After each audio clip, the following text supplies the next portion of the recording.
Somebody in the way, battling, having got in way of the attempted clearance. Jim Gannon. Oh, great flick on by Alan Armstrong. Oh, what a beauty! Oh, what a beauty! I waited all my life for that! What a screamer! An absolute screamer!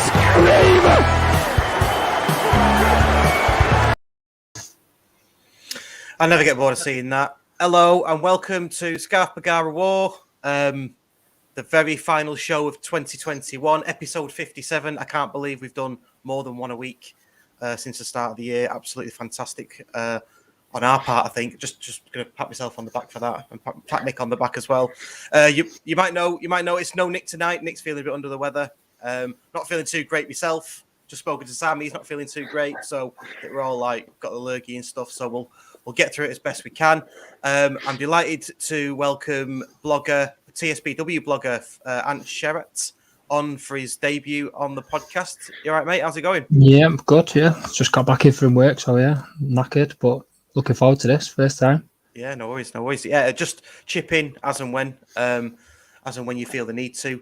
What we're going to do tonight, we're going to cover the Alty game, the 5-1 win against Altrincham, the Solihull match from the other day, Tuesday, and then we're going to look at some of the key moments from 2021. Just go through some of the key things that shape County for this year and have a chat about those. And we'll look at our best signing, most improved, unsung hero, best goal, best moment, and best game, and we'll get your opinion and the opinions of people that are watching live. So just on that, welcome to everybody that is watching live. I did see some of the comments come in from last night, because obviously we're normally on a Wednesday. There were people logging on last night commenting. Sorry about that.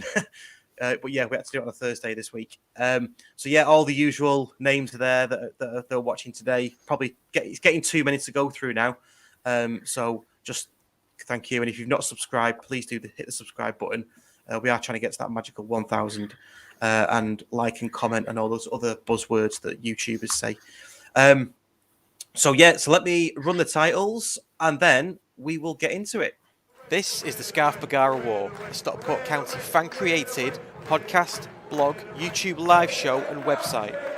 Find us at thescarfbagarawar.co.uk. For county fans, by county fans.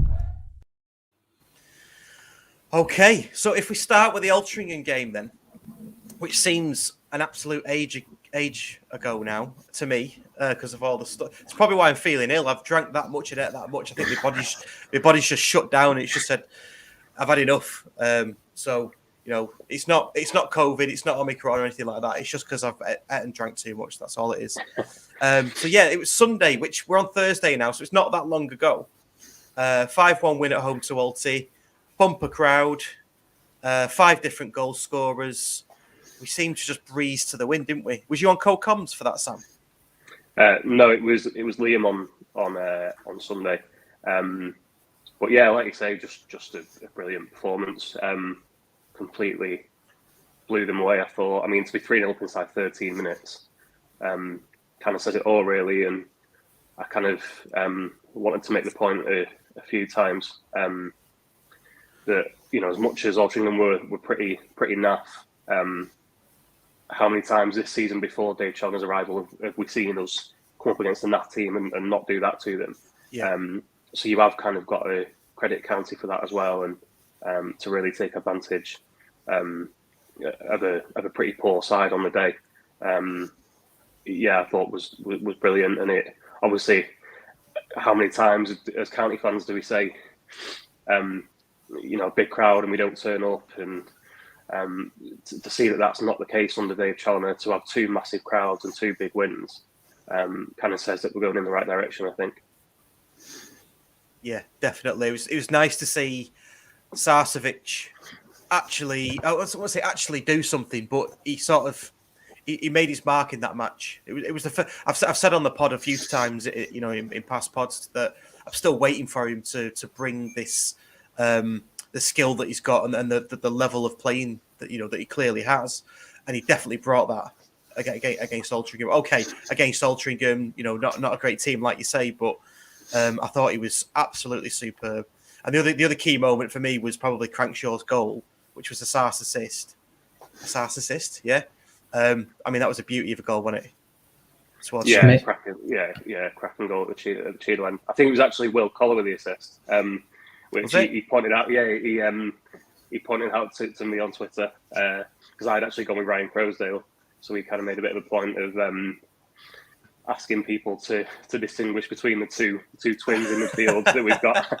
But yeah, cracking goal, and I was buzzing that we got that goal at the Cheadle end as well, because I mean, me and John Kieran talking at Solihull about how many times you see a 4-0, 4-1 lead at half time, and it never seems to become 7, 8, 9, and it always seems to kind of die down a little bit. And it did look at one stage like the Cheadle end might not get that goal at that end.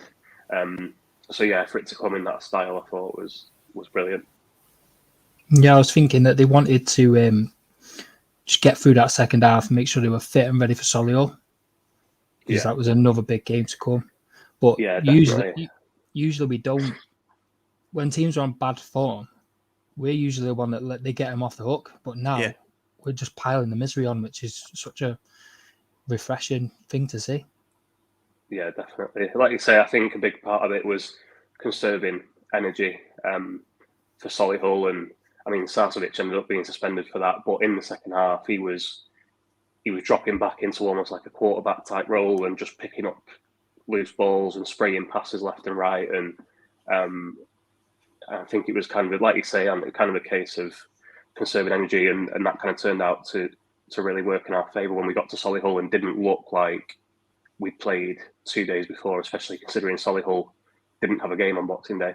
Yeah. And Ollie Cranshaw as well. He came on at Alty, started at Solihull.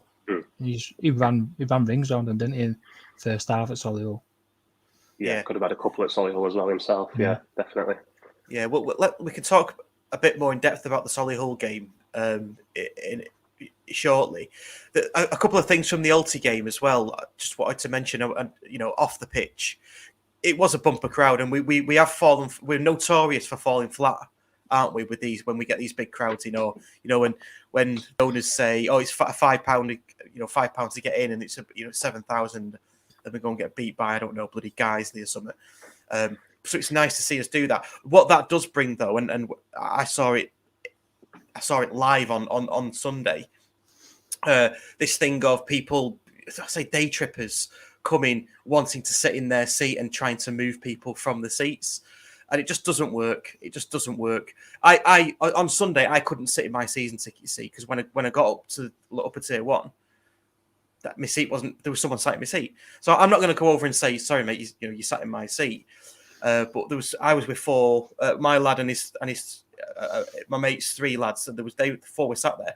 This dad and his wife and this kid and this couple of kids tried to move my son out of his seat, saying, "Show us your tickets. We're sat there." It's like, no, it's just a free for all, surely, isn't it? What do you think? Is this what's going to come though with the success? Because we're going to get more people come in, and it's not saying it's a bad thing, but we need new fans, don't we? Yeah. I suppose definitely. Yeah, I think we all talk about Mark Stott's plans for. I think at one point he said 22,000 stadium at one stage. Those people have got to come from somewhere, and I saw a bit of debating on Twitter on Sunday about sitting in certain seats, and some people are going to think, well, what's the problem? They pay for a seat, they want to sit in it, and some will just say, well, I've been coming for years, this is where I sit, even if I don't choose that certain seat. It's one of those things that comes with the territory, and kind of like on the same lines as well, like the Altrincham away tickets. I noticed a few people not very happy about the additional tickets that went on sale and how quickly they went, and I mean, there's definitely improvements that the club can do in that area. But again, more from the club's point of view, if we're asking for more fans and we're trying to get more fans in, you've got to have the facilities to, you can't ask for all these people to come and big it all up and then not have the ticketing system to to get them all through the door, or to make sure everyone that wants a ticket gets a ticket. So obviously, it's there's kind of stuff that needs to be ironed out in terms of the ticketing system itself. So yeah, I think there's loads of little niggles like that come with the territory of new fans, and it's one of those things. Like Ant says, the more fans we get, that's what's going to happen, and it's kind of a good and a bad thing at the same time. Yeah. Happy Hatter has just messaged saying, as a season ticket holder, he wants to sit in the seat that he's paid for. Totally understand that. Totally get that. And I think I like you say, as we do go up the leagues, it needs to be sorted out. I at this moment in time, the way it's been, and this is my opinion, the way it's been and the way where we've come from, I couldn't go up to somebody and say, look, that's my seat. To me, it's just a bit of a free for all. But if you've ever been to a Premier League ground, I'm almost certain everybody sits in the seat that they're allocated. Like when we went to Rotherham Way, we sat in the seat we were allocated. Don't know about don't know so much about Notts County because we got in early. Sorry, Happy Hatter's a she. I do apologise. But yeah, so I totally get it. But yeah, it does need to be sorted out. And you're right, we're going to get more of these people coming along, aren't we? And they're going to want to sit in the seats that they've paid for. Yeah. Yeah. And then John from Classic County, you don't go to a restaurant and sit at a random table. You can pick your seat you want online. So can't see why that's an issue. Yeah, totally get it. So that was just something that I picked up on. Yeah, it wasn't an issue for me, but I can see why it would be. So yeah, the Alty game again, sort of breeze past Alty. I think what I always think about these when you play home and away in quick succession, which we tend to do in non-league, is it's going to be a completely different story when we go away on Monday, isn't it? Yeah, especially they won't want to concede, will they? Especially after the hiding we gave them. Yeah, I think it's just the nature of playing the same side in the National League, like home and away, and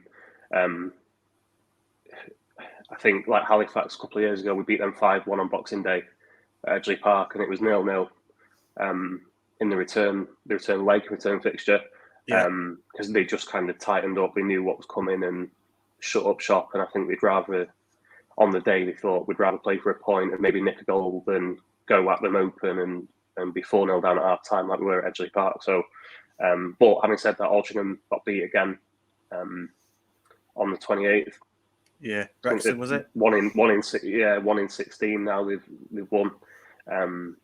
So it may well be a case of them wanting to tighten up, but it's whether they can do that or not. And for us to have Sarcevic back, I'm sure they won't be looking forward to seeing him again.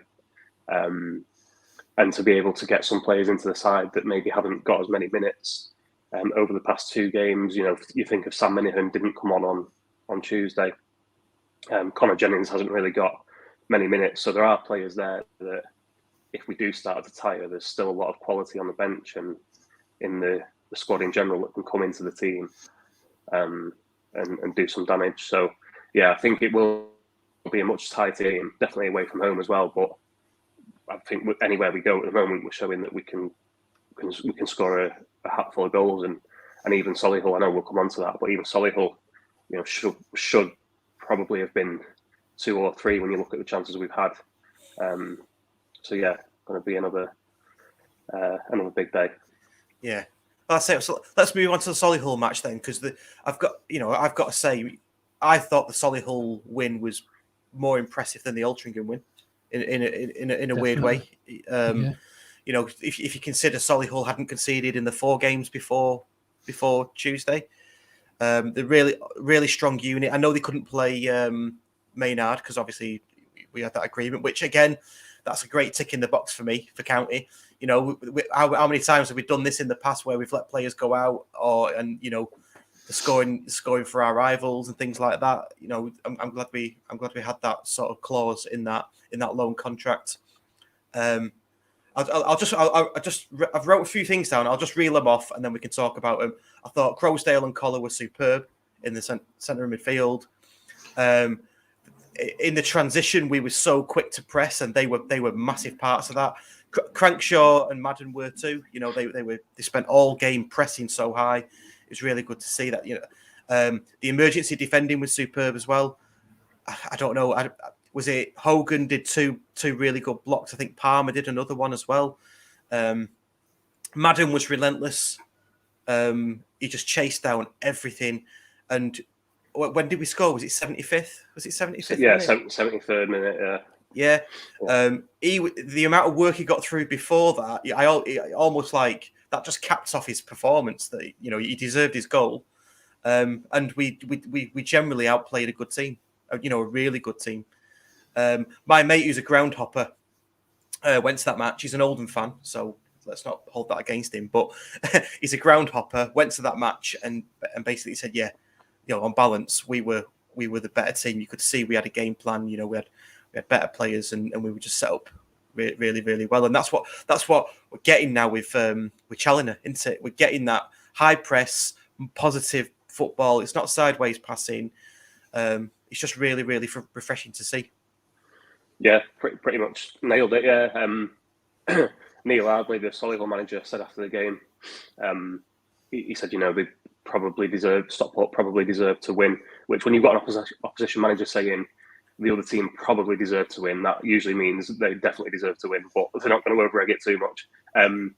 So yeah, I think everyone that was in the ground could see that it was. Don't get me wrong, it was, you know, two good teams, like you say, and Solihull, really solid team. I think they've had something like 12 out of 18 clean sheets or something like that. So, right.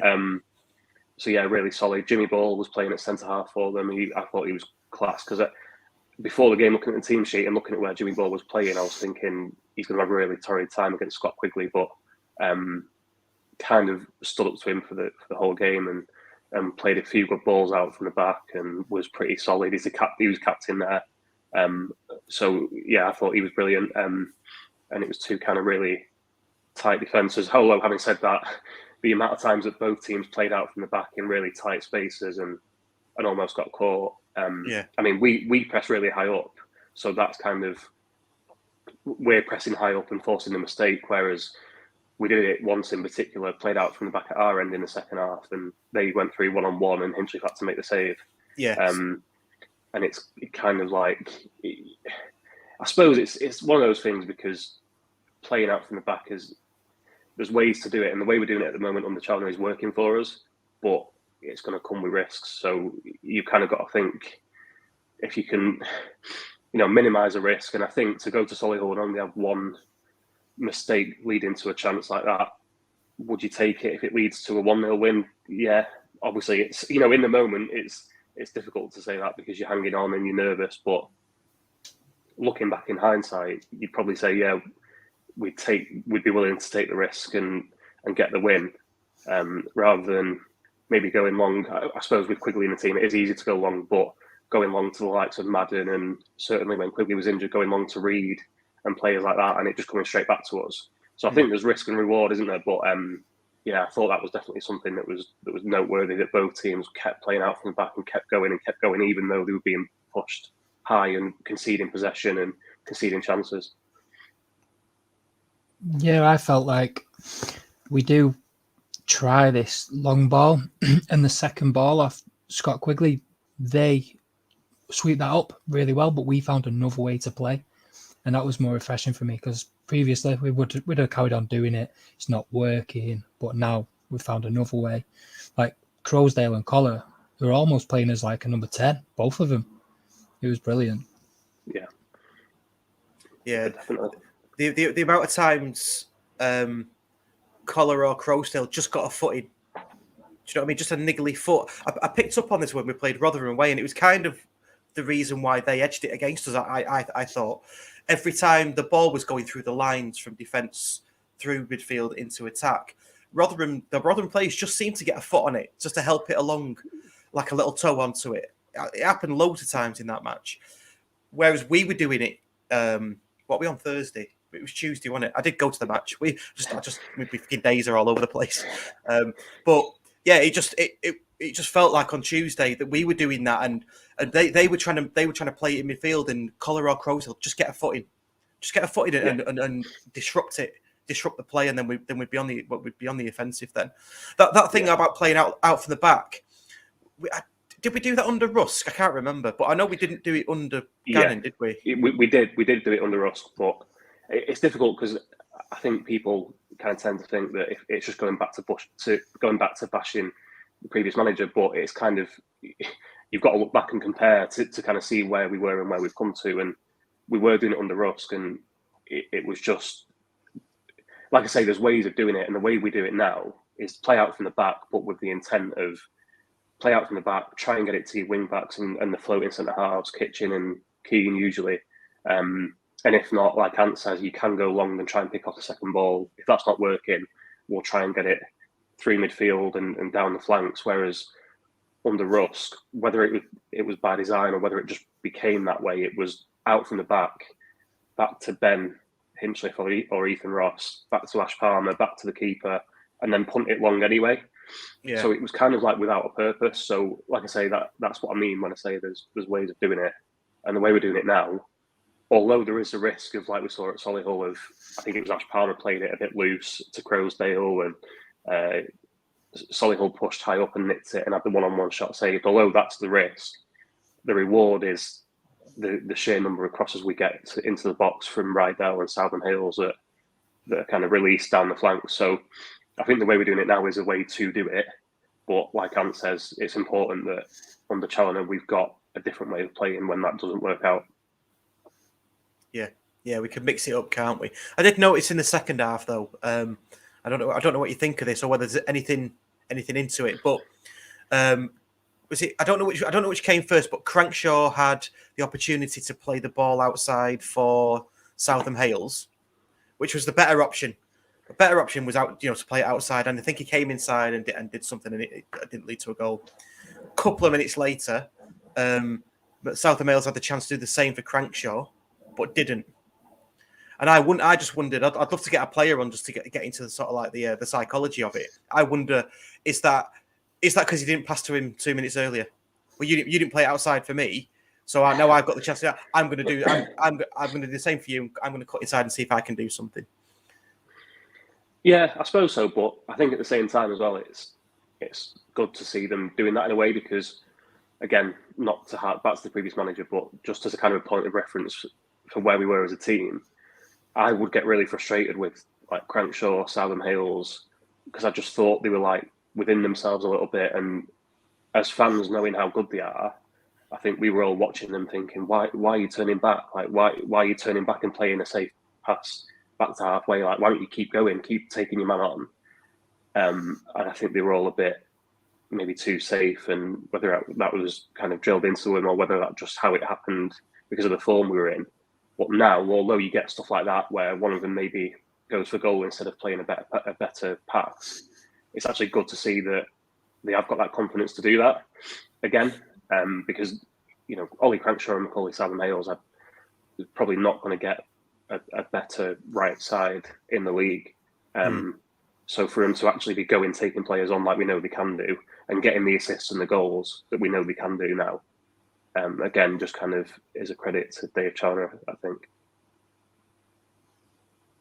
Yeah, definitely. Let's just come back to something before we move off from the Solihull match, but something back to the Alty match, and it's been mentioned a lot in the comments. I'll just put one up here. New fans coming. A lot of City, United. I'm not so sure shirts are being worn, but I know there was a shirt worn in the Hartlepool match, wasn't they? But it's definitely something I'm seeing, which is sort of United and City coats and things. What do you think about that? Yeah, it drives me mad. I can't. Yeah, the seat thing. Like I can see both sides of it, and I'm not going to I don't really get dragged into that because I know that people have strong feelings on it either way. But the City United shirts, and to be fair, any shirt really. Like I think that's one of those things that, as much as possible, county fans would just kind of police it themselves. Like not with people they don't know, but like if you were going with your mate, if I was going to go with my mate who's a big United fan and he's kind of caught the bug through the Bolton game, pre-watching the Bolton game on TV and whatever. If he was a big United fan or a big City fan, and I was going to the game with him, that's the kind of thing where you'd be like, don't be a dick. But obviously, I mean that in terms of with people you know and with your mates and your family and stuff.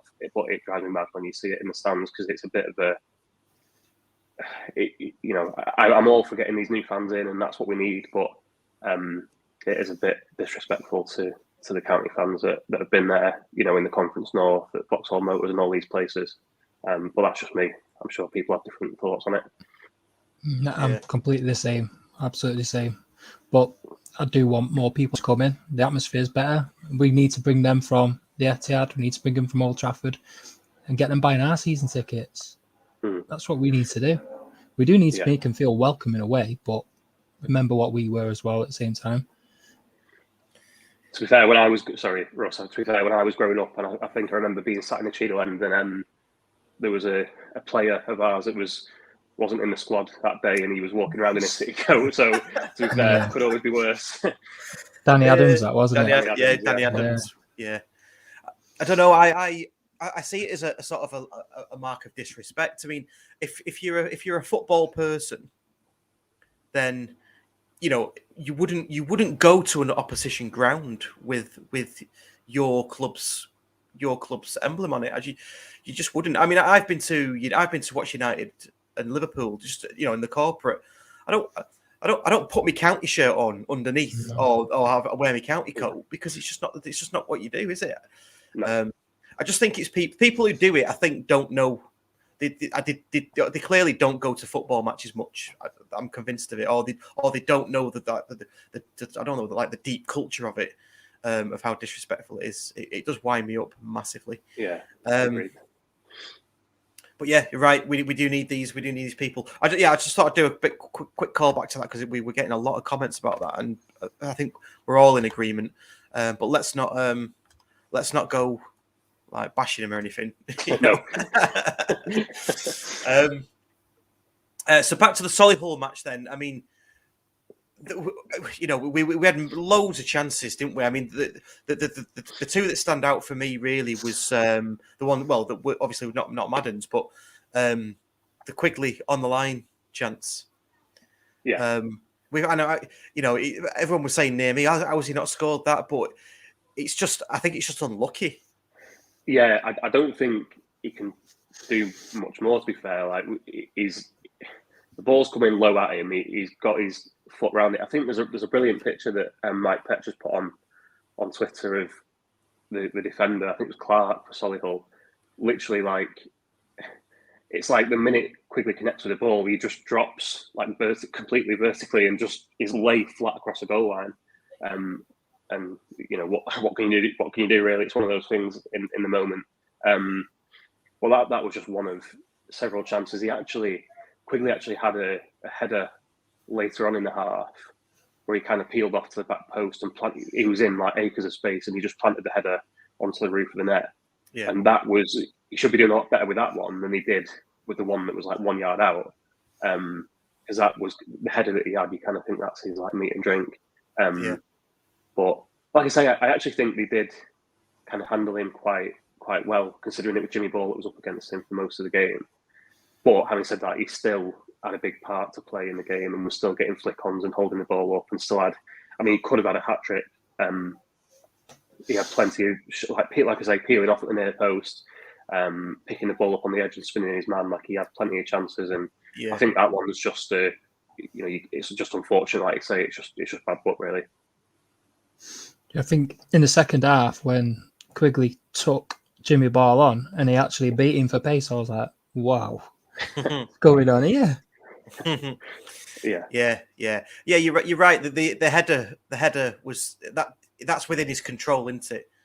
And the one where it was on the line. I mean, that just says to me that's why Solihull don't concede many. That's their emergency defending, and they do it really well. So that's why I was really pleased that we got the breakthrough, because it was looking like it was going to be one of those days. It just felt for so long like because Crankshaw hit the post. There's a speaking of pictures from the game, I saw one online as well of the handball appeal. So the corner's come in. I think Palmer's bundled it onto Kitchen. Kitchen's kind of scuffed his shot, and then they've all got up for handball. And then while they're appealing for handball, Crankshaw's come in and smashed it off the crossbar, and it's gone over. but there's a picture of the handball, and it is literally a save. Like, he's got his hand well above his head. I suppose you can say it's from a yard or two away, but like, if you take that into account as well, the penalty appeal, the crossbar, Madden had a few good chances in the first half. Yeah. It just felt like, going back to how we always say, you know, being a county fan is kind of knowing that when we have a big crowd, we're going to be let down. It's the same kind of mindset of being a county fan of, it's going to be one of those days. And I think both of those things, we're starting to move away from that now. And like, obviously we're getting the big crowds in and winning. And also we're seeing that when we're all stood in the away end or in the gantry or whatever, thinking it's going to be one of those days, county just crack on with it and go and get the goal. And we're not, you know, we're moving away from that mindset of like same old county, which is good to see. Even 1-0 up though with 15 to play, I just didn't feel like we were going to concede. I just felt we were solid enough, and we've done this professional. We are taking these 3 points back with us. And that's so much different from before as well. Yeah, absolutely. Even on the gym, it was sometimes then we were like, I don't know where. And this does seem a bit better. There was obviously we're not going to win every game, and there are going to be times we get it wrong and like Torquay away. Although we played well and we probably deserved something, we obviously got things wrong with the goals that we conceded. So there are going to be times we get it wrong, but for that to be the only defeat in the league since he's come in, and it was quite interesting as well in Challinor's post-match interview. He said, you know, it's much better. It sounds obvious, but he said it's much better to go out with intent for 60 to 70 minutes, get the goal, and then defend for 15, 20 minutes, rather than keeping it tight for 60, 70 minutes and then just chasing the game and trying to nick the goal and getting desperate, and it doesn't come, because then you do leave yourself open to going, oh, it was one of those days. Well, it wasn't. Yeah. You just defended for 70 minutes and then tried to snatch a goal while you're running out of time. Whereas what County did on Tuesday is go for it, keep going for it, and then eventually the goal does come. And then if you hang on for 15 minutes away from home, and like Ant says, there wasn't any major chances. I think we had a half-hearted penalty appeal, Solihull near the end, and they had that shot where Hogan got the double block in.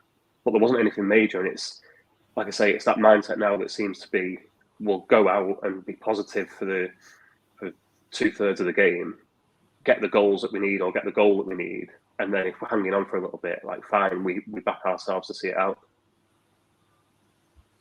Yeah, but that is such a massive mindset change, isn't it? I saw the post match as well, and every time I listen to him, I'm even more and more impressed with the way that he approaches the game. And I know I'll openly admit I wasn't thinking, oh, how do I put this? He wasn't my first choice to be the next manager when Russ left. So, but now he is, and hearing what he does and how he's approached it. And I love that what you've just said, Sam, that he said about, you know, trying to win something for 2/3 of the match and have something to protect, rather than, like you say. Whereas, again, I don't want to harp back to Rusk, but it felt with Rusk it was very much, well, let's just feel our way into the game and see how it progresses, see how it turns out, and then we'll start making decisions later on. Whereas Challinor's going, no, it's in our gift. We're gonna take the game by the scruff of the neck. That puts the ball in their court. Then they've got to make some decisions, which is so much better. Definitely, yeah. And I think just finally on that as well, I think I was guilty of it myself, particularly last season, when games were behind closed doors under Simon Rusk. I'd watch games and I'd be reporting on games where it'd be 0-0 with 10 minutes to go, or 1-1, or we'd be 1-0 down, and in the last 5-10 minutes, we'd hit the crossbar, we'd have a penalty field turned down, we'd hit the post, we'd have one off the line, and I'd come away reporting on the game, going, "Oh, so unfortunate." And actually, looking back, we weren't. It's like you say, it's in your own hands. And we might have looked unfortunate because people go away from games typically remembering the last 10, 15, 20 minutes because that's what's freshest in the mind. And I think we would have a tendency to come away from games because we'd be either behind or we'd be drawing. We'd throw everything at it for 10 minutes, the last 10 minutes, maybe have a couple of chances and go, "Oh, we should have won that. We were the better team." Well, we weren't. We just kind of dominated for that last 10 minutes because we were desperate, because we'd left it too late ourselves. If we'd have done what we do now and go for the goals in the first 60, 70, 75 minutes and then hold on to it, then we have deserved to win and we have deserved to get something. And like I say, we're not always going to do that. You know, Torquay is a prime example of it going wrong, and we were chasing things a little bit, but you know, you literally can't win them all. So I think more often than not, we're getting it right approaching games like that. Yeah. Yeah. Dave has come in though, hasn't he? He's played 8 league games, 16 points, 2 points a game.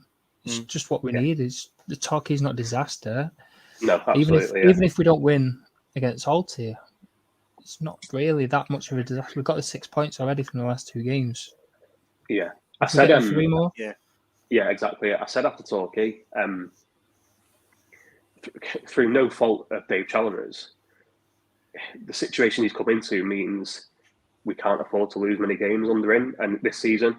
And it's kind of like a manager's come in, and through no fault of his own, he can't afford to lose as many games. So the Torquay game felt like a real like dagger, because, you know, if Challinor had been manager all season and that was our second or third defeat of the season, it doesn't feel as bad. But every defeat now or every drop point is going to feel like a disaster, because we're starting from kind of behind the, you know, we're snookered a little bit.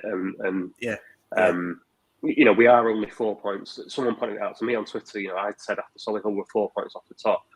I think that does have the potential to become like 8 points after games in hand have been played. So, you know, that's not saying we're going to go from now until May and win every single game, but Challinor's come in possibly a little bit late, and that just means now that he can't afford to drop as many points. And it's kind of, you have to feel sorry for him a little bit, because that's not his fault at all that he's in that situation. You know, someone like James Rowe at Chesterfield has had all season to get things right. If they lose, you know, any given game in January or February, he can turn around and go, oh, well, we've lost, but, you know, we've only lost one before today all season. So we've got that little bit of room for manoeuvre. Whereas we just kind of have to go full pelt now from now until May and not look back really. Yeah. Well, with the players we've got and the playing philosophy Challinor's got, I honestly can't see us losing many. What would be nice is if when we do play the teams, or say the bigger teams in the division, we actually get results against them. Because under Jim and under Russ, we didn't. It'd be nice to take those on and actually start getting results against them. Just something about the Solihull match. Si Lomas makes a good point here. Just to add to how much more impressive it was. The intensity that we had against Solihull, albeit, you know, away at Solihull as well. They'd not played on Boxing Day. We had. All right, we made a few changes and things, but even still, you know, we finished the game stronger and fitter. And that speaks volumes today about the players we've got, the squad we've got, and just the playing philosophy. I think that Challinor has instilled into him, which is great to see. Yeah, and I think Challinor's one of those. And to be fair, Neil Ardley was the same, the Solihull manager, after the game. I think the Solihull media guy said to Ardley, "Oh, is it a case of Stockport have got a bit of momentum from Boxing Day and we're a bit rusty?" And Ardley just said, "Well, Stockport can say they're tired and we're fresh. Like it's an excuse if you want it to be an excuse. You know, Challinor could, if we lost the game, Challinor could say they're fresh, and if we win the game, they can say we've got momentum from 5-1 and they've got no game in the bag." So he just said, you know, I'm not going to use that. He said that shouldn't be the case. And I think, to be fair, it's 2 managers that just said, look, we're in this situation. You can't. It was similar. I think at Wealdstone it was really bad kind of gale force winds, and I think there was a bit of a storm that weekend.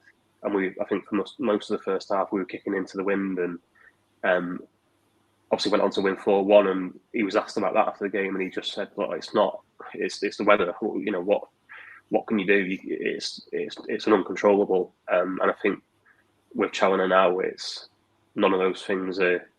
You know, we're not reaching for things as an excuse for a defeat. And that's not to say, you know, we were previously or whatever. I don't want to kind of keep digging back. But now it's just, look, we look after what we can look after, and if we win, draw or lose, that's on us. Yeah, he's and that's what that again. This is what I like about Challinor. He's coming and quickly just said, right, there are no excuses. It's everything's on us. There are no excuses, whether it be weather or they've not played on Boxing Day or whatever.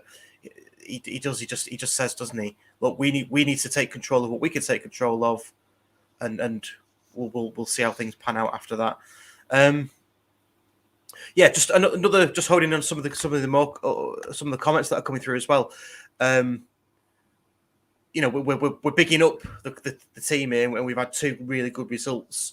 Going back to that Torquay match, did we have Quigley for that match? No. So yeah, some people have commented, Quigley's great, but if he has an injury, then we're massively hampered. Are we going to do something in the January transfer window? I know there's no window for the National League, but you can only get players from the league. We need something. I'd be massively surprised if there's nothing coming in. I think we probably already are looking at strikers. It's a difficult one because how do you sell it? How do you sell the move to a striker? Put it this way: if I'm any kind of decent striker in the Football League or National League North or whatever, if I get offered the chance to move and I'm looking at the squad, no matter how much you back yourself, you're probably saying, well, where am I getting into the team? Yeah. And how do you sell a move to a striker that's you're basically saying to him, well, you don't get in the team. It's just if Scott Quigley gets injured, or it's just if we need someone off the bench for the last 10 minutes. I know it does happen, and there are ways around it, obviously. And Challinor has been really good at managing people's minutes, but I think it's a balance between keeping that Madden and Quigley partnership going, and also finding, like, we definitely need something like at Torquay. We were so we almost went back to that one way of playing.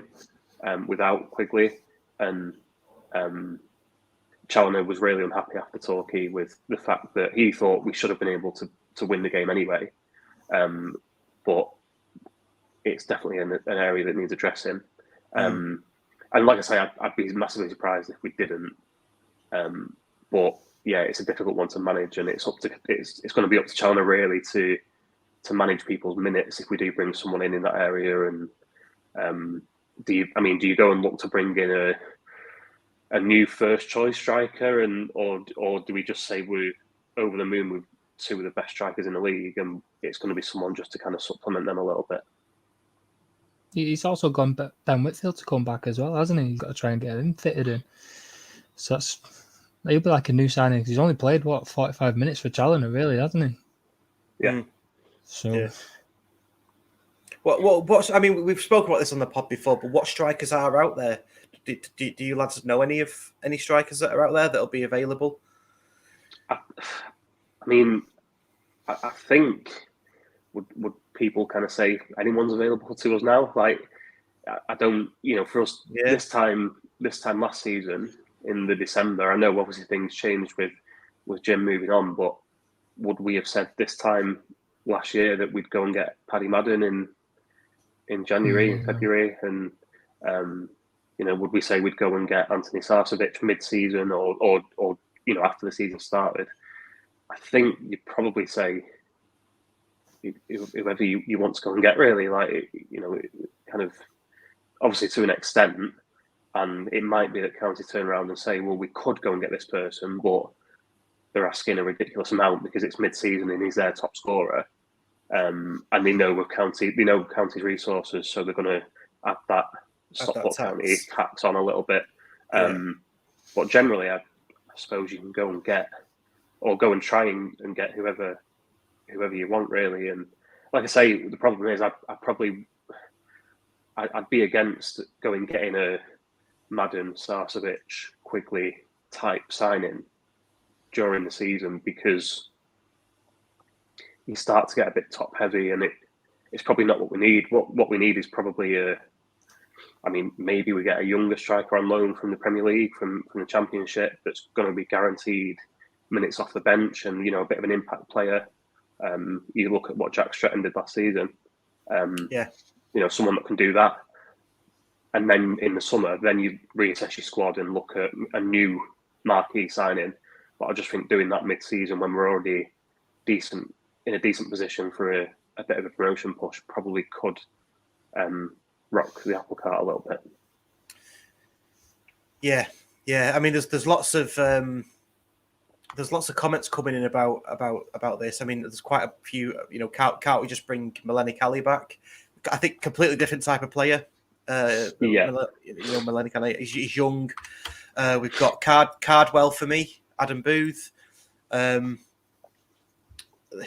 the usual one. Someone's mentioned Shimanga, but we've done that one to death about Shimanga. It's a weird one, isn't it? I mean,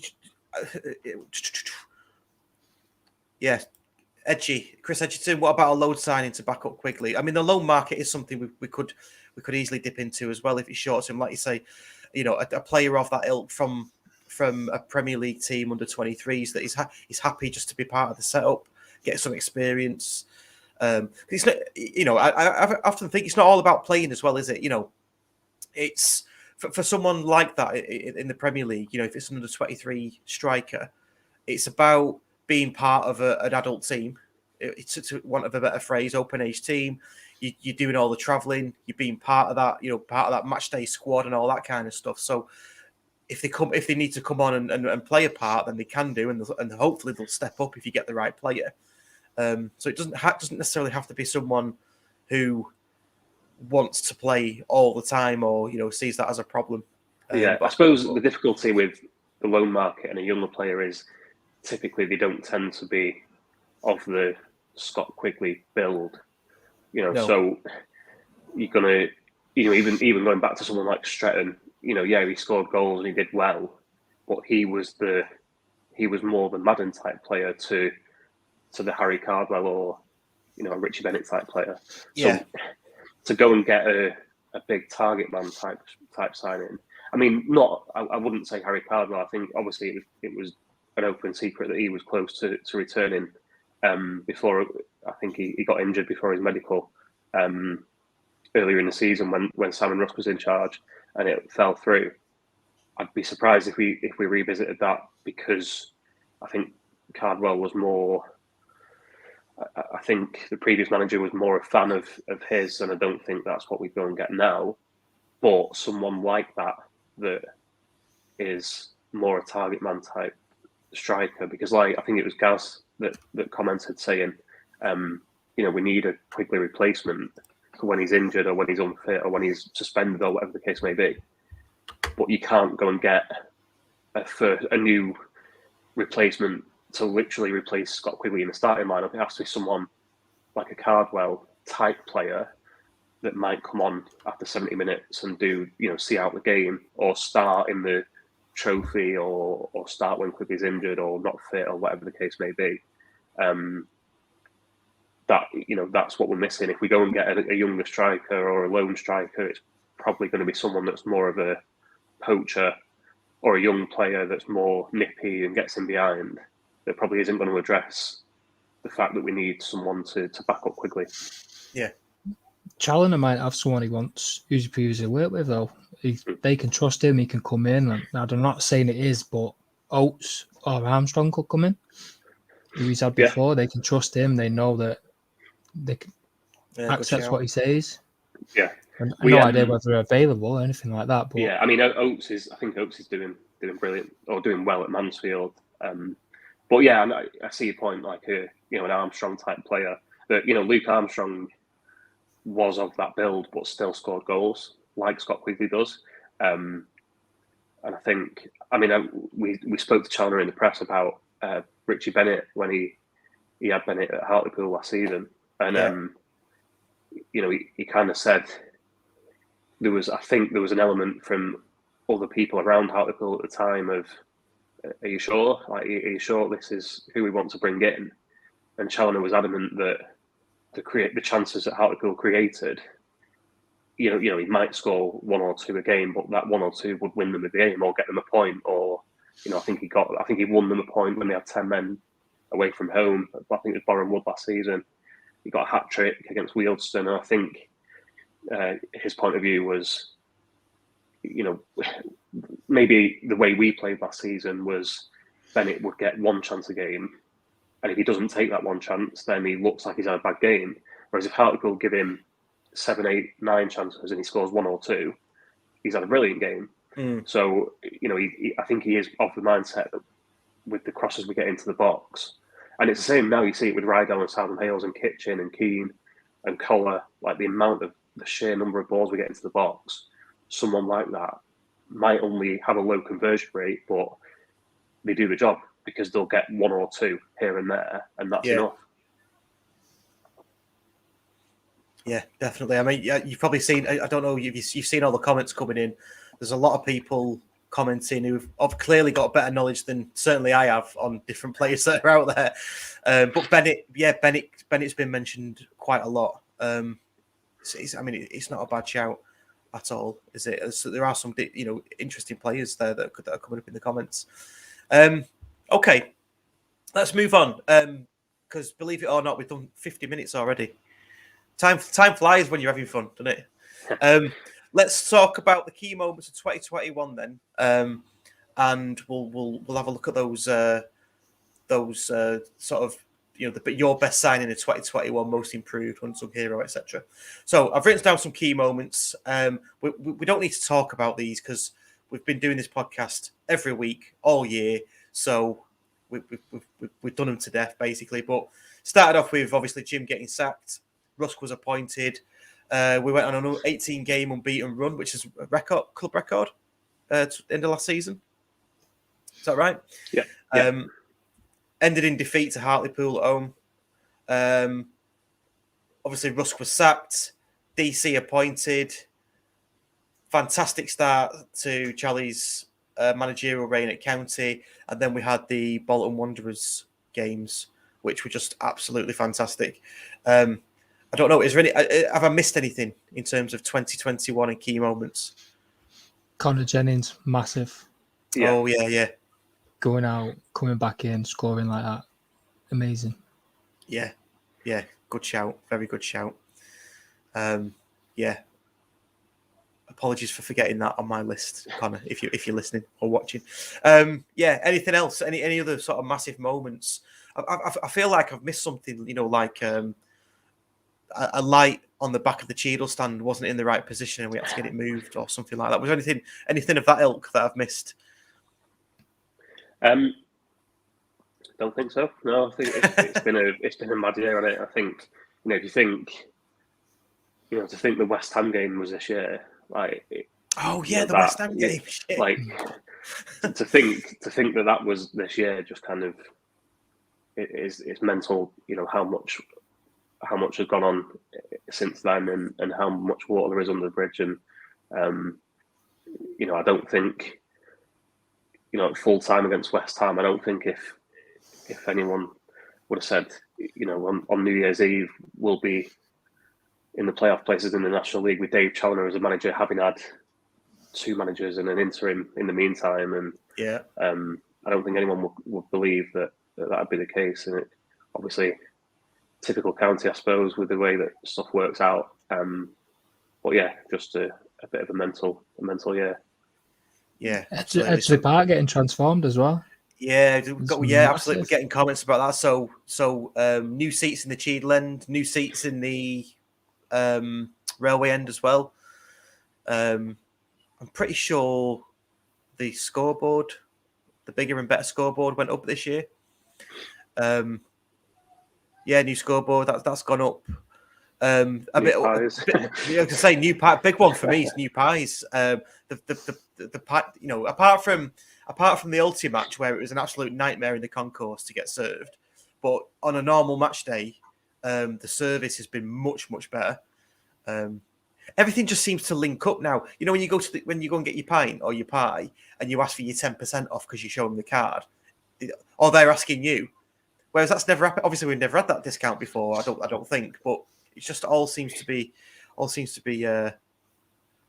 run like a proper club, which makes me so proud.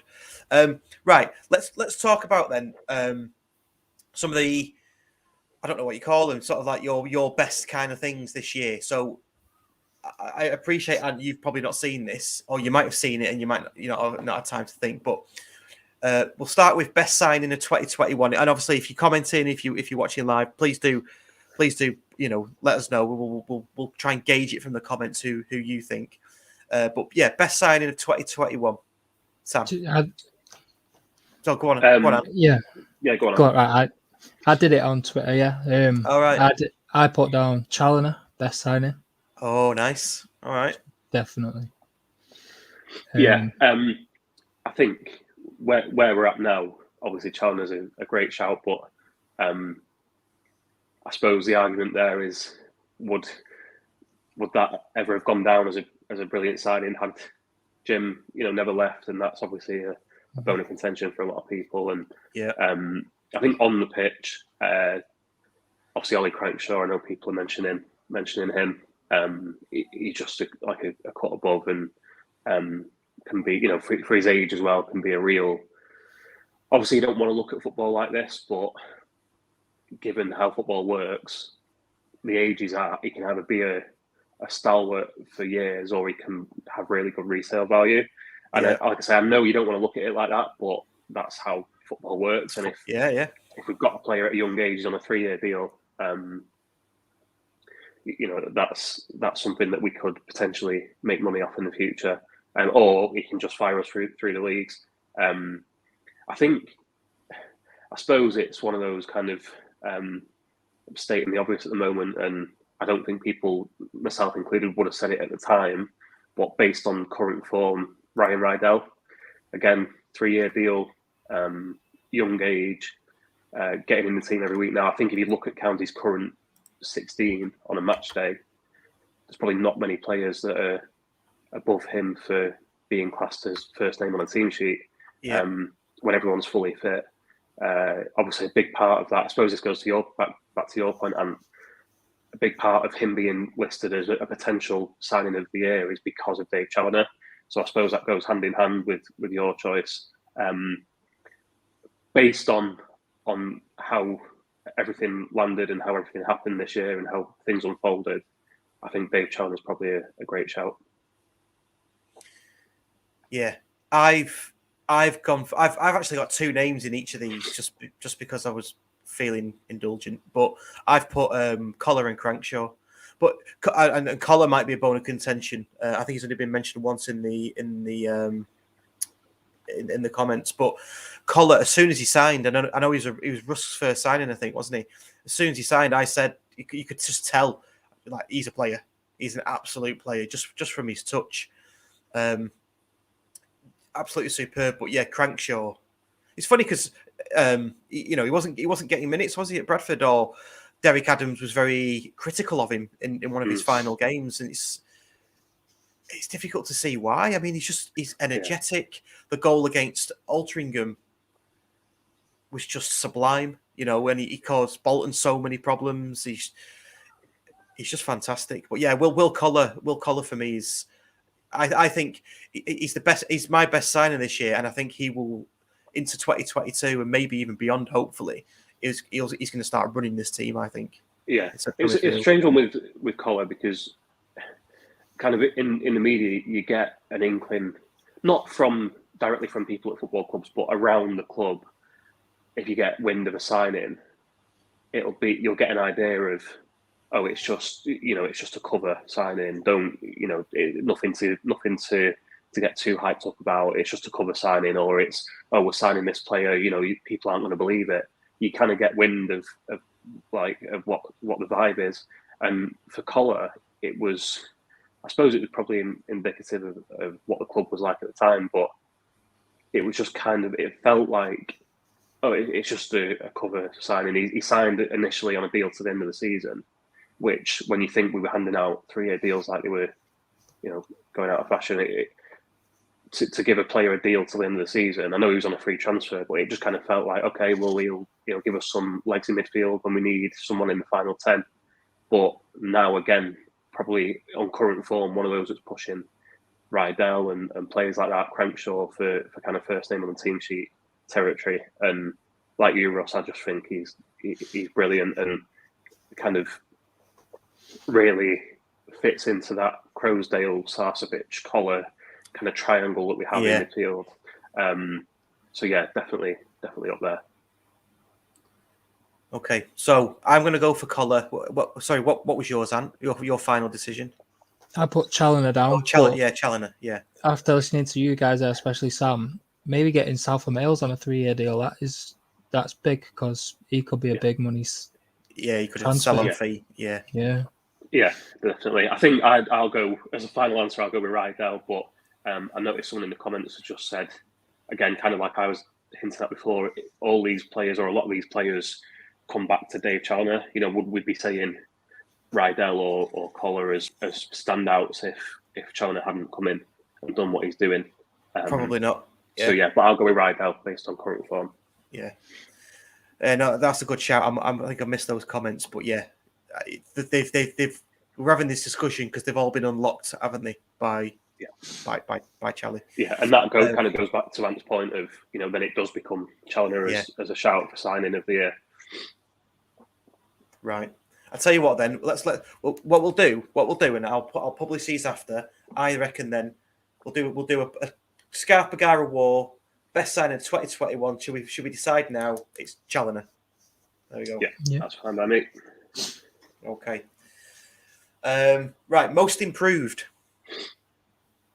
And yeah, go on. What did I put that? I think I put Ryan Rydell down.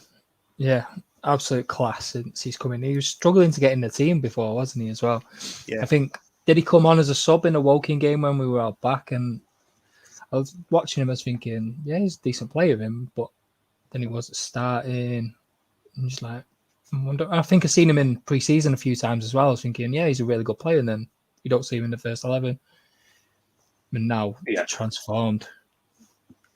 Yeah, I'd say I think Will Collar for more the fact that obviously Collar and Rydell are the two that people will probably go with the most. But I think Rydell, when he signed, it was a 3-year deal, but because of his age profile and the fact that he was coming from Fleetwood's academy, if you like, you could realistically look at that signing and say, okay, well, he's only getting minutes here and there for us, but that's because he's one for the future. I think we're also impressed by how much he's come on because obviously he's doing brilliantly when he's playing, but he's playing like that. That's a big thing. Collar was already getting minutes. I know it probably wasn't 90 minutes every week under Russ, but Collar was getting more minutes. And I think, like you, Russ, I always thought there was a player there, but I just thought we were kind of trying to make him he's either a 4 or a 6 or an 8. He's got to be one of those.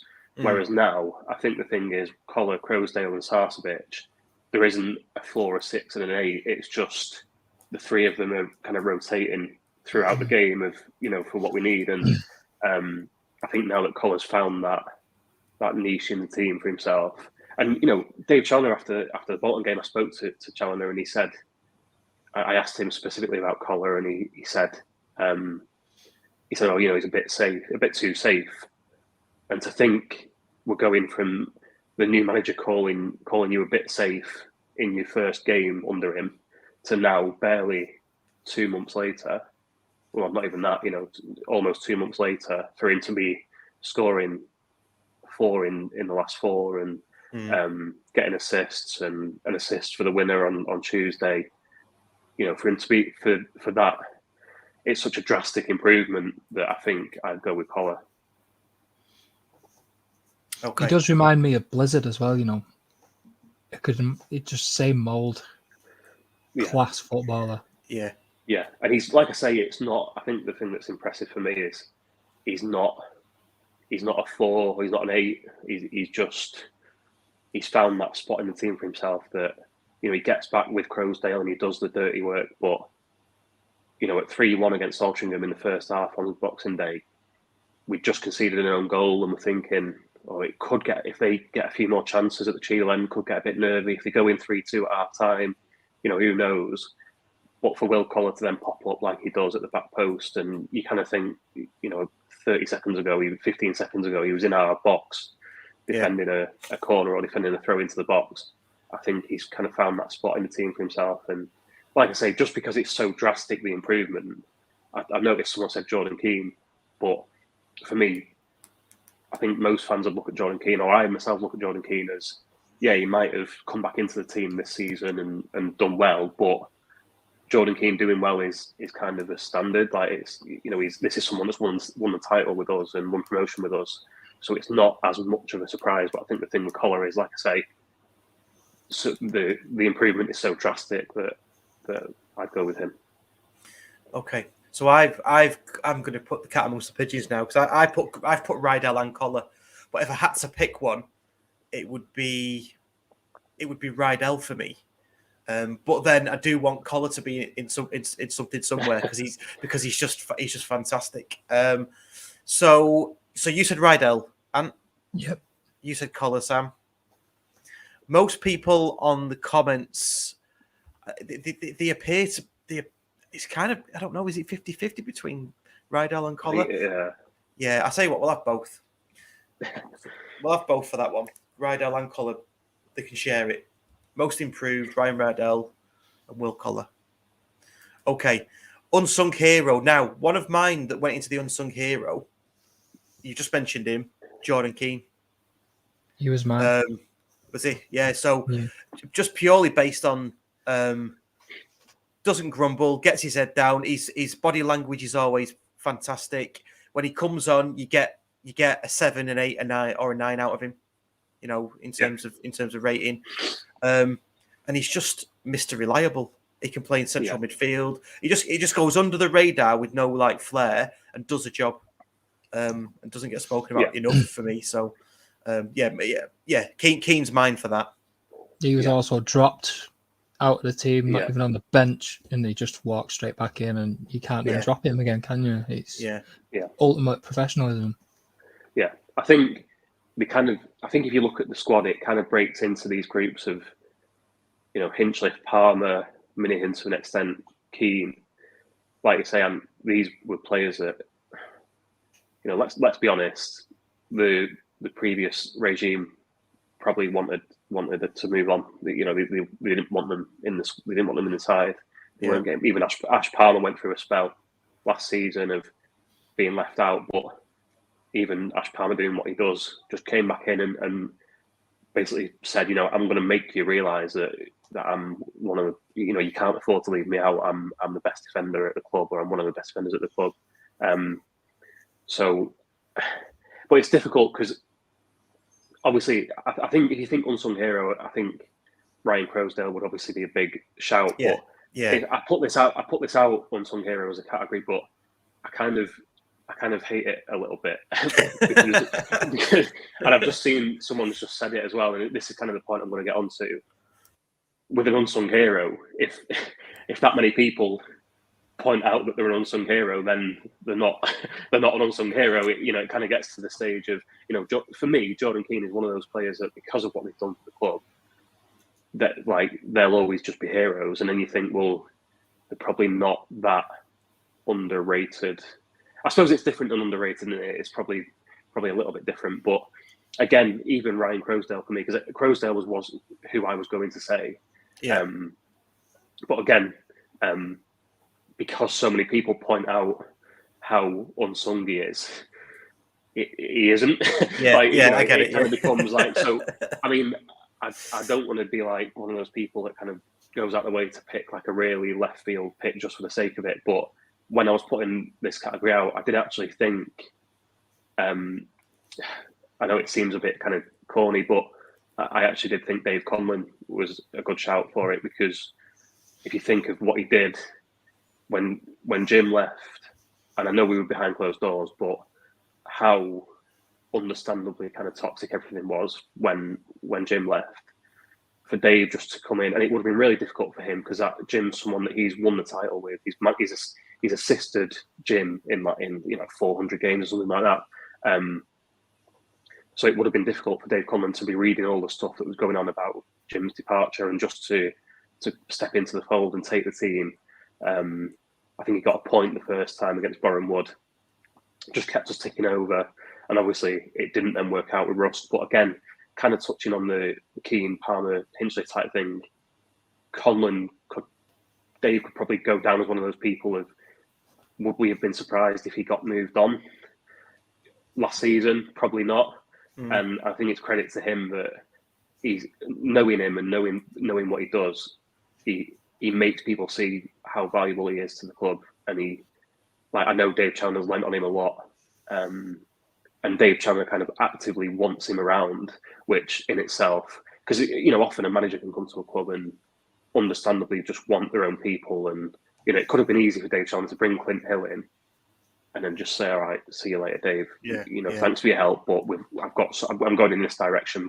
And even on Tuesday, Dave Conlon was constantly, it's not a case of Conlon giving advice and Challinor just kind of reluctantly taking it. They're actively kind of engaging with each other, and Challinor's turning to him and asking for advice and asking for suggestions. And obviously the Dover game was a great moment as well, with Dave Conlon taking the team for that and getting the win. And I think he was really kind of pleased with moved by the response he got from the county fans that travelled.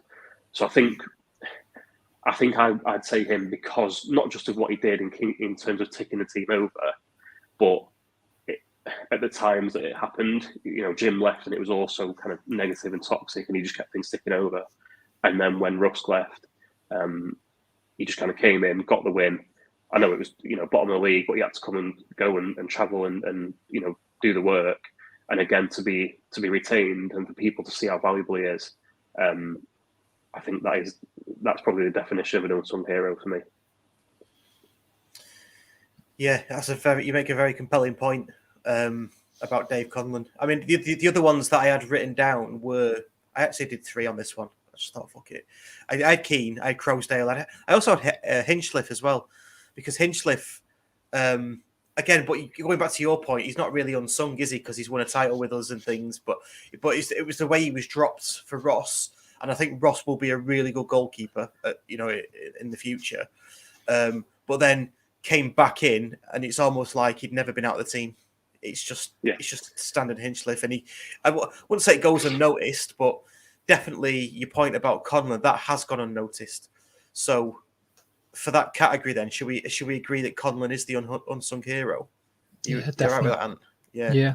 Also, really good, on Dave Conlon, I don't know if you've seen it on Twitter. There's a video floating about where it's Madden's goal from a different angle, and it shows the dugout, and Conlon's just going absolutely mental. I love it. Yeah. It's a great little video. Yeah, I spoke to him around the time. So I did a piece with Jim for his 500th game before, around the time of the West Ham game, and I spoke to Dave as well. And I didn't actually realise myself when I spoke to Dave, because he's just dead quiet, reserved, and really nice guy. But he actually pointed out himself that he's been assistant manager at County for I think he's pushing 500 games himself now, right? Because he was assistant under Alan Lord, obviously under Jim, and now as well.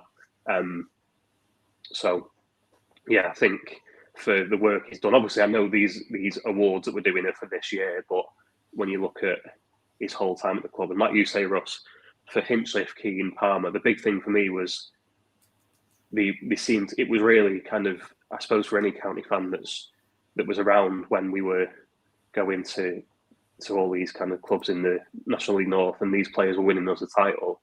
It was really frustrating to see them almost sidelined and pushed out the door, and it looked for all the world like they were all heading that way. But they've just all one by one just said, look, I'm getting in this team. Like, I'm the best goalkeeper, I'm the best centre half, I'm the best whatever, in whatever position. And I think it says a lot that they've just come in and force a way back in, and you literally can't, as a manager, you can't not pick them. Yeah, totally agree.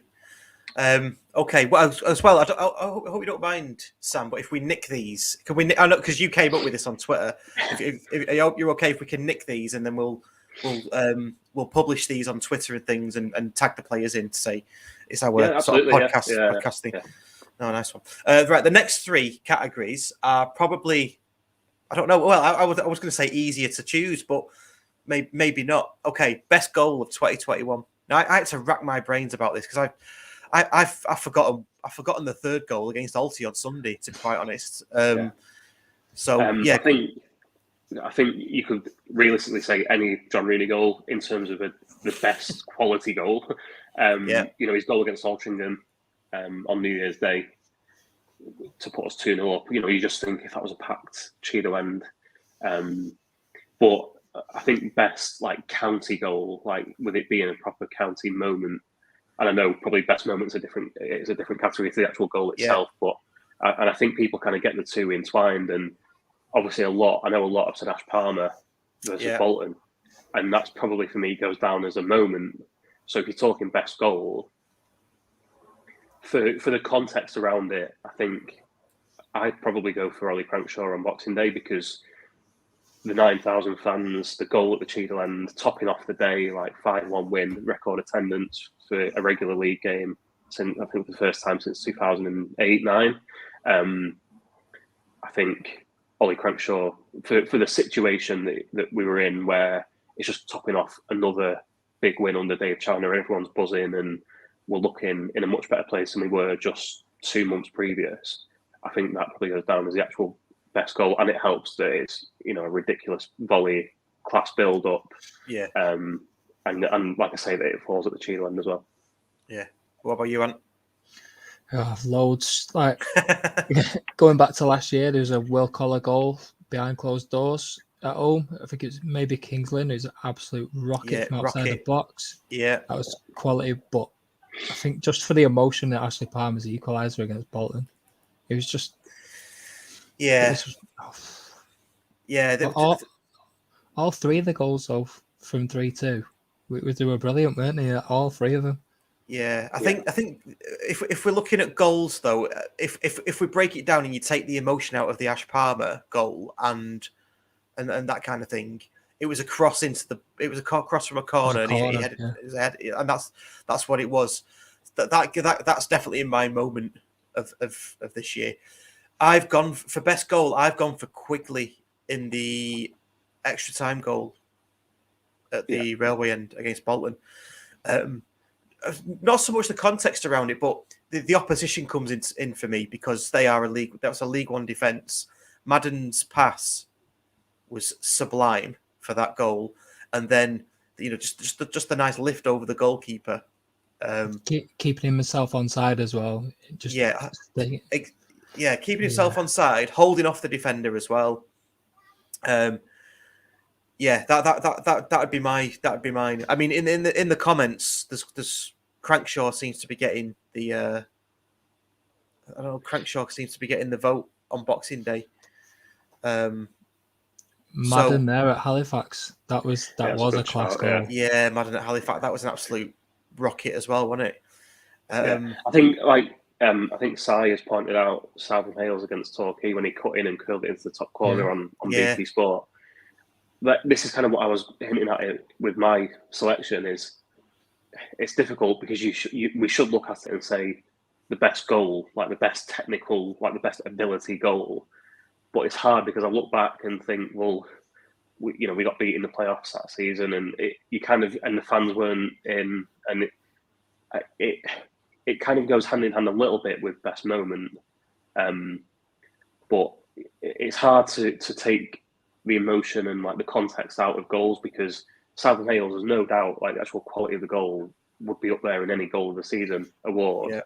But just like I say, because looking back and knowing that we got beat in the playoffs ultimately, knowing that there was no fans in, knowing that manager and that regime have moved on now and it didn't work out, it just feels a bit flat. Whereas, because again, maybe it's that thing of Crankshaw being more recent, but because everyone was buzzing and everything was in such a happy, positive place at the moment, I think the attendance and the fact it was at the Cheadle end, and I think, as someone said, the Collar assist, a little flick over the top by Collar. Yeah.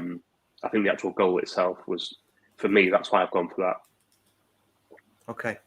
So final rubber stamp. Then are we all agreed it's Crankshaw against Alty? Yeah. Okay. Yeah. Good stuff. Right. Best moment. I think we're probably on an agreement. The best moment, aren't we? Yeah. Um, It's funny though, because obviously I agree with the Palmer one, but it's funny, isn't it, how people don't, myself included, we don't really talk about the Crankshaw one against the 5th goal. Considering that sparked a pitch invasion, that rolls in at the Cheadle end, and that was we've actually won the game. Like it's done and dusted. Yeah. But it's funny because I do it myself. Like I'll always talk about the Palmer goal as a moment, and actually at the game I was losing my mind, like shouting at that one. And I was doing the same for the Crankshaw one, but the Palmer. I think it's probably, I don't know what you two think, but because of who it is as well, and because it's someone that, as we touched on earlier, he kind of found himself on the outside looking in a little bit, and we were all thinking he's going to be moved on. Yeah. Not only that, he had the own goal as well, didn't he? The own goal as well, and he's redeemed it. Moment though as well. I know I said it before, but Connor Jennings coming back and scoring. That must have meant so much to him. Yeah. That's a top moment. Yeah. And I think the Connor Jennings one's got a lot of outside interest as well, didn't it? And obviously there was a lot of eyes on that because of the story. Obviously because of Connor and the actual moment itself, it'll always go down as like one of the best moments. But I think this sounds ridiculously not harsh, but I think with it being a Tuesday night kind of 5th goal against Kings Lynn, you kind of think if that was even a Saturday game or that was a Bolton type game, I don't know. It seems like I'm being unnecessarily harsh because it's at the end of the day, he still achieved a massive thing, and it was a really emotional moment, and I know it was really good to see all the players celebrating together, and they were all obviously delighted for him. Maybe I'm just being unnecessarily kind of harsh, like I say, but I think that one with Connor's definitely got to go down as one of the best moments of the year. Yeah, it's probably a very close second to the Palmer equaliser, because everything that surrounded the Palmer equaliser, like you say, Ant, he obviously scored the own goal. We had a bit of a mare to start with. He scored the own goal. We found ourselves 3-1 down, and not only how much character do you need for that? We actually get it back to 3-3 against a League One team. Whereas in other days gone by, that they'd just coasted to a win, wouldn't they? So it felt. I don't know. I don't think I've ever felt like that at a county match before. I was at Southampton away when we won 2-1. I don't remember feeling like I did when Palmer scored that goal, way back then. So it definitely that definitely gets my vote. The celebrations were as close to Hardick as second than I can remember. I don't. I think I've seen us at Wembley once, was when we won 2008, and I mean I was only kind of 15, 16 at the time, but I don't remember celebrating any goals at Wembley. I think it's different for Wembley because it's not Edgley Park, and although it meant more in terms of promotion at the time, I think again going back to it being an actual county hero, like you say, someone that scored an own goal in the first 5 minutes, then equalised in the last 5 minutes. Who it is, the fact that everyone loves him, it is a proper county legend.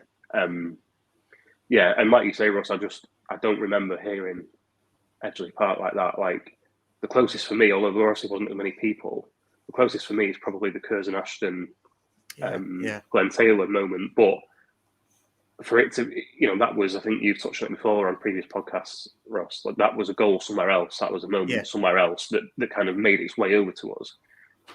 For it to be Ash Palmer, for it to be at the Cheadle end, 86th minute, having scored an own goal, and to go on and win the game. Like I say, looking back in hindsight, if Palmer equalises, although it's an unreal moment, if we go and lose 5-3 in extra time, or if Bolton go up the other end and get that penalty that they appealed for, and instantly go 4-3 up, and win the game in 90 minutes, people, although the moment itself would stand out, people probably wouldn't look back at it with as much fondness. So I think for the fact that it goes down as, I said Crankshaw as a shout for the fifth goal, but as someone pointed out in the comments, that Crankshaw one doesn't happen without Palmer's. So yeah, that's probably the most obvious shout, I think. Okay, yeah. So are we all in agreement that it is the Palmer goal, best moment? Yeah. But there's a caveat with it, closely followed by Connor Jennings. Someone's mentioned here, Happy Hatter. She makes a good point. Best goal-changing moment, Ash. Best footballing moment, return of Jennings. Yeah. So maybe we add a category. So we sort of fit that category in. Right, and then the next one is best game, but is it not just the Bolton game? Yeah. Yeah. It doesn't need to be discussed, does it? It's just a Bolton game at home, 5-3. Yeah. Others, I would say don't even come close. No, definitely not. So, I mean, I suppose Bolton away, maybe because of the 5,000 away fans, and it was Challinor's first game, and we put in a proper performance and all those kind of things. But yeah, Bolton at home was just miles clear. Yeah. West Ham was pretty impressive though. We took a team who finished 6th in the Premier League. Yeah. All the way to the 85th minute. Yeah, I was just thinking the West Ham match then.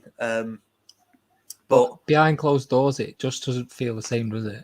No, and not only behind closed doors, but we went on to lose the match as well, didn't we? So, so yeah, I don't think you can. We're just laughing at a comment that's come in. Maybe we won't flash that up. Okay, right. So got all those. So let's just recap. Best signing, Dave Challinor. Most improved, with joint one, Ryan Rydell, Will Collar. Unsung hero, Dave Conlon. Best goal, Crankshaw versus Alty. Best moment, Palmer scoring against Bolton. And the best game is the Bolton 5-3. Yeah, I actually saw Ben Walker kind of took this template and added one which I thought was good, which was where we'll be in 12 months' time.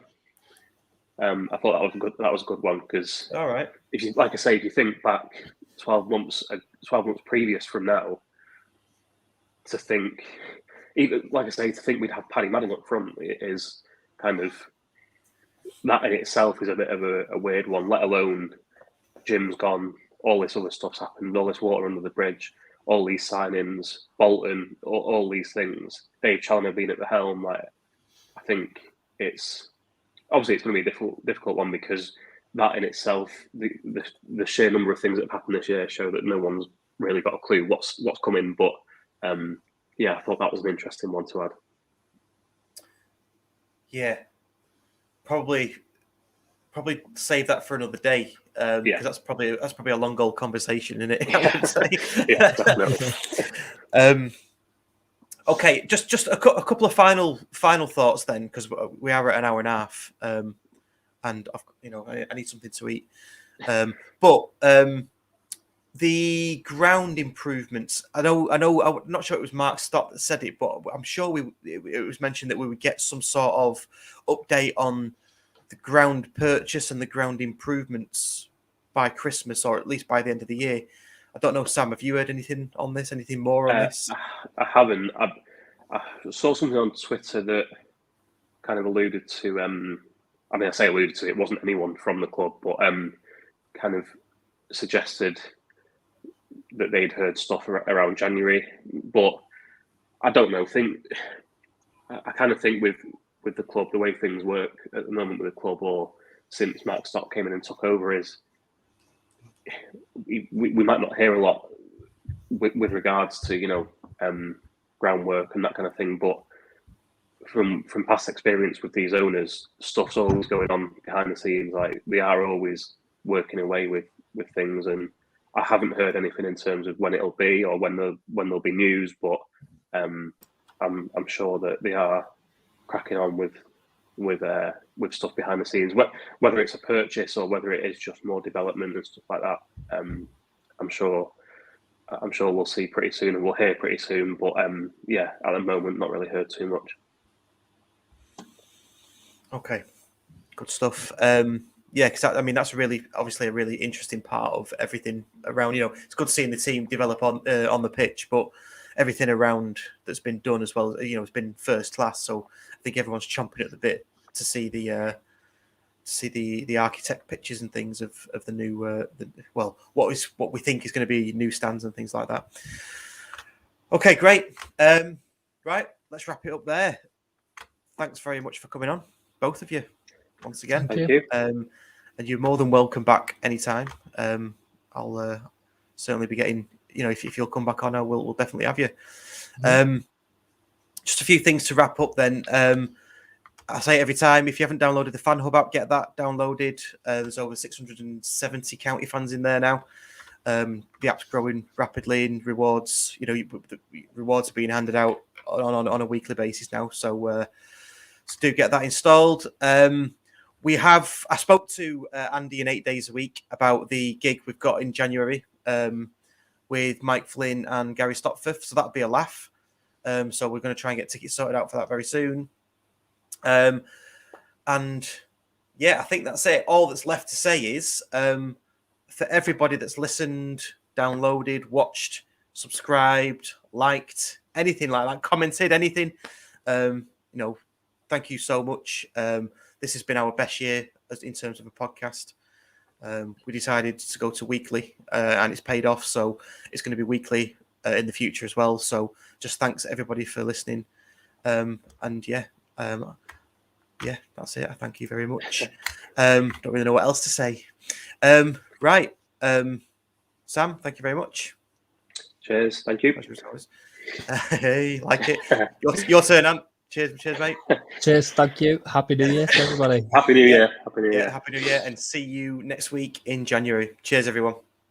This is the Scarf Bagara War, a Stockport County fan-created podcast, blog, YouTube live show and website. Find us at thescarfbagarawar.co.uk.